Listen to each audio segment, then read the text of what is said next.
বিশ্ব অর্থনৈতিক মন্দায় সারা বিশ্বে ব্যবসা বাণিজ্যে ধস নেমেছে। বিশ্ব নেতারা বৈঠক করছেন কিভাবে এই অবস্থা থেকে মুক্তি পাওয়া যায়। প্রতিদিনই প্রবাসীরা চাকুরিচ্যুত হচ্ছেন।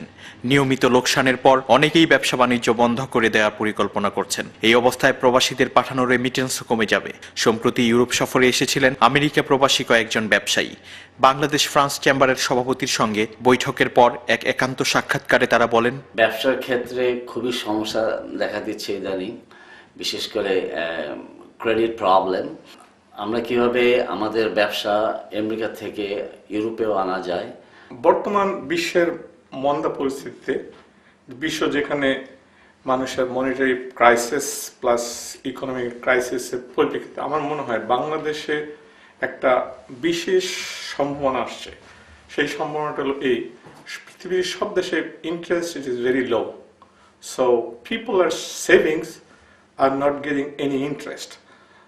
আমার মনে হয় এই অ্যাডভান্টেজটা আমাদের দেশে ব্যাংকারগুলি নিতে পারে। বাংলাদেশি ব্যবসায়ী সম্প্রদায় কিভাবে এই দুর্যোগপূর্ণ পরিস্থিতি মোকাবেলা করে দেশের স্বার্থে, দেশের অর্থনৈতিক স্বার্থে কাজ করতে পারে। অর্থনৈতিক মন্দা নিয়ে বৈশাখী টিভির পক্ষ থেকে আমরা কথা বলেছি ইউরোপে বসবাসরত বিভিন্ন পেশায় কর্মরত মানুষের সঙ্গে। ব্যবসা বন্ধের জন্য অনেকেই আমার জানা মতো চাকরিচ্যুত হয়েছেন এবং ব্যবসা বন্ধ করার পরিকল্পনা করছেন অনেকে। এখন পর্যন্ত কেউ শুনিনি যে কেউ বন্ধ করে দিয়েছে, কিন্তু হয়তো বা বন্ধ করে দিবে এই ধরনের অনেকে।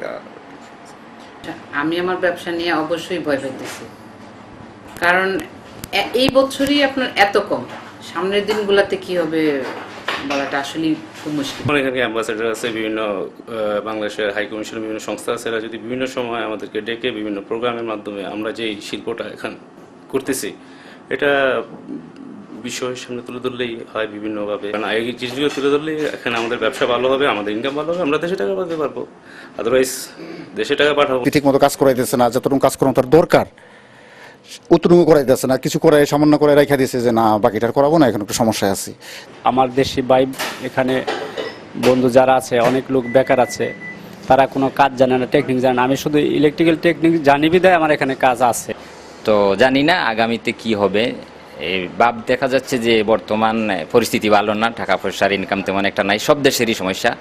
বেশ কয়েকজন শ্রমিক আছে যারা এখন কর্মচ্যুত, কারণ এখন কাজ নেই আপাতত। এই অবস্থা চলতে থাকলে বাংলাদেশে অদূর ভবিষ্যতে রেমিটেন্স প্রবাহ কমে যাবে, যা দেশের সার্বিক অর্থনীতিতে প্রভাব ফেলবে। এই অবস্থায় বাংলাদেশ সরকারের উচিত একটি কৌশলগত পরিকল্পনা করার। দূতাবাসগুলোর কমার্শিয়াল উইংসকে শক্তিশালী করে প্রবাসীদের সময় উপযোগী পরামর্শ দেওয়া যেতে পারে। রেমিটেন্স প্রবাহ সচল রাখতে বিশেষ ইনসেন্টিভ ঘোষণা করা যেতে পারে, তাহলেই অর্থনৈতিক মন্দা কাটিয়ে ওঠা সম্ভব।